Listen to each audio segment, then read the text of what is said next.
Bismillahirrahmanirrahim. Assalamualaikum warahmatullahi wabarakatuh. Hamdan wa syukronillah amma ba'du. Perkenalkan, nama saya Hilda Nur Fadil dari Fakultas Ekonomi, Prodi Akuntansi, kelas 2A. Pada kesempatan kali ini saya akan mempresentasikan mind map yang membahas mengenai statistika. Dari segi arti, statistika ini merupakan ilmu yang mempelajari bagaimana merencanakan, mengumpulkan, menganalisis data untuk mengambil keputusan. Itu mengenai dari segi pengertian.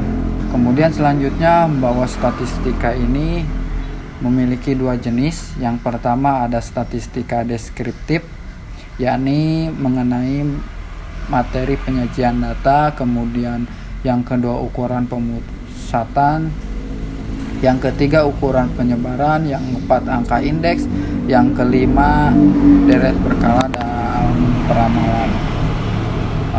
Kemudian jenis yang kedua yakni statistika induktif, merupakan materi yang pertama probabilitas dan teori keputusan, yang kedua metode sampling, yang ketiga teori perdugaan, yang keempat pengujian hipotesis, yang kelima regresi dan korelasi, dan yang terakhir statistika non parametrik. Itu mengenai jenis-jenis statistika. Kemudian yang selanjutnya bahwa di dalam statistika itu ada yang membahas mengenai data. Dari segi pengertian, data merupakan representasi dari suatu fakta yang menjelaskan suatu persoalan yang dimodelkan dalam bentuk gambar, kata, dan angka. Kemudian ada teknik pengumpulan data, ada dua. Yang pertama yakni sensus, kemudian ada juga sampling, di mana dua tersebut ada memiliki dua cara yang berbeda antara sensus dan kemudian ada sampling. Mengenai data juga ada juga yang disebut dengan big data, yang mana big data tersebut memiliki arti sebuah kumpulan data yang sangat besar, data yang bervolume sangat besar, kemudian data yang memiliki jumlah yang sangat besar.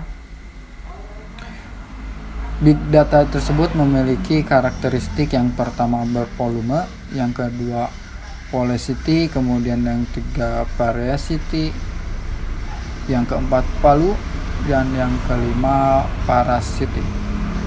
Itu mengenai data. Nah, statistika juga ada juga di dalam statistika itu ada distribusi frekuensi. Dari segi arti bahwa distribusi frekuensi memiliki arti pengelompokan data menjadi tabulasi data dengan memakai kelas-kelas data dan dikaitkan dengan masing-masing frekuensi. Kemudian di dalam distribusi frekuensi juga memiliki istilah-istilah. Yang pertama kelas interval, kemudian yang kedua ujung kelas interval, ada ujung kelas bawah, ujung bawah kelas, kemudian ada ujung atas kelas. Ujung bawah kelas bisa disebut dengan UBK, kemudian ujung atas kelas bisa disebut dengan UAK. Kemudian istilah yang lainnya adalah panjang kelas interval, yang dimana rumusnya yakni rentang dibagi banyak kelas. Kemudian distribusi frekuensi juga ada istilah frekuensi. Kemudian ada batas kelas interval, di mana batas kelas interval ada dua, yakni batas bawah kelas, kemudian batas atas kelas. Dan yang terakhir dari istilah dalam tabel frekuensi ini ada nilai tengah. Kemudian ini ada contoh dari tabel frekuensi, tabel distribusi frekuensi. Nah, dari tabel kalau dilihat dari tabel frekuensi ini, kita bisa membuatnya dengan langkah-langkah seperti berikut. Yang pertama, menentukan nilai dari data terkecil sampai data terbesar dan banyak data. Kemudian tentukan range, yaitu nilai data terbesar dikurangi nilai data terkecil. Itu cara untuk mengetahui nilai range. Kemudian yang ketiga, tentukan banyak kelas interval yang diperlukan. Selanjutnya, tentukan panjang kelas interval. Selanjutnya, tentukan ujung bawah kelas interval pertamanya.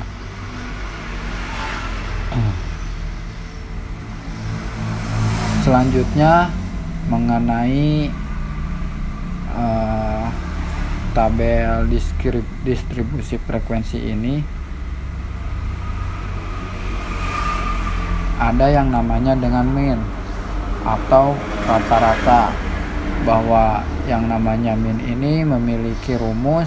Ketika kita ingin disajikan tabel frekuensi, kemudian kita ditanyakan mean-nya berapa atau rata-ratanya berapa, maka menggunakan rumusnya adalah mean sama dengan jumlah semua nilai data dibagi banyaknya nilai data. Kemudian jika untuk data yang tidak mengulang, di sini ada rumusnya seperti ini. Kemudian untuk data yang mengulang juga, ini rumusnya ada. Kemudian selain mean juga, ketika ada tabel distribusi ini suka ditanyakan dengan median. Ketika kita ditanyakan median, maka rumusnya seperti ini yang ada di gambar.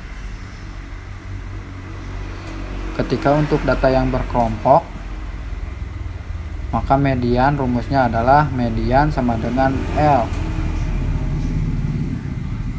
di mana L ini adalah batas bawah kelas median, kemudian ditambah C, kemudian dalam kurung N/2 min F besar, di mana F besar ini adalah jumlah frekuensi semua kelas sebelum kelas yang mengandung median.